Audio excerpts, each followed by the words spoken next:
All right, let's talk about the forecast. We're about to warm up around here, comparatively speaking, right? Yeah, compared to what we've seen. Not so much tonight, but really after sunrise tomorrow, we'll see things warm back up. I wanted to start with our Mr. Sparky Carolina Camera Network. We're looking back towards Charlotte, and you can see that inversion setting up. It's actually warmer up here where the camera is than now near the ground, and that's the perfect setup for some patchy fog and some really cold temperatures. We're already below freezing in a lot of locations. Charlotte, at the airport, the aircraft taking off and landing, kind of mixing up the air a little bit, but eventually it will drop below freezing there as well. Many neighborhoods already below freezing with clear skies, calm winds, kind of the perfect setup for what we call radiational cooling. Now, this cools the surface down, but it also can cause fog to form. And so as temperatures cool down and that cool air settles near the surface, we'll get a warm layer loft here. That will trap the little bit of moisture we have below that, and we could see some patchy fog form. Now, it won't be widespread, but we could see some freezing fog. And again, freezing fog, remember, fog is made up of water droplets, so it's technically small little particles of water in the air. That's even super cool. When the temperature is below freezing, those particles can hit elevated surfaces, tree branches, sometimes the road surface, especially bridges and overpasses, and you can see some icy spots. If you've ever been to the mountains, you've seen that rime ice on the top of the mountains when the clouds or the fog go across the trees and they all get white.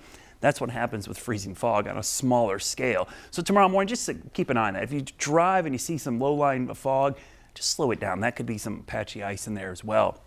High pressure and control tomorrow will allow for southerly winds. Temperatures jump up into the 50s tomorrow. We'll be in the 60s by the end of the week, and eventually we're going to see some rain moving. That same southerly wind is going to usher in the chance for some rain. And some of the rain, especially on Saturday for New Year's Eve, could be heavy, especially in the western part of the state. We're dry up until probably Friday night into Saturday, and that will linger into midnight hour going into Sunday morning. So we're going to see rain for New Year's Eve. So if you got plans on Saturday, make sure it's inside. Make sure you have a rain jacket, but it will be pretty mild. Temperatures will be in the low 60s for a high, mid 60s for New Year's Day. So all in all, a pretty mild weekend as we look to the new year. Now, the pattern stays pretty warm going into the beginning of January. Here's the weekend storm system. A lot of rain there, dry for the first couple of days of next week, but then another system on Tuesday and a really strong system late next week. This could bring some heavy rain, maybe even some thunderstorms because of the warm air that surges up ahead of that cold front, and that will actually start to cool things down by next weekend. But between now and then,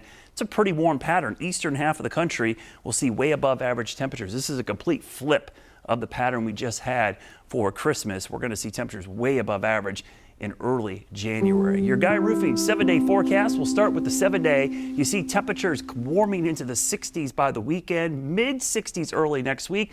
Let's look 10 days into the future, though, and you can see next week the temperatures consistently staying in the mid-60s, signs of maybe a cool down by next weekend. And yes, those are thunderstorms in the forecast in January. Oh boy. All right. Thank you, Brad.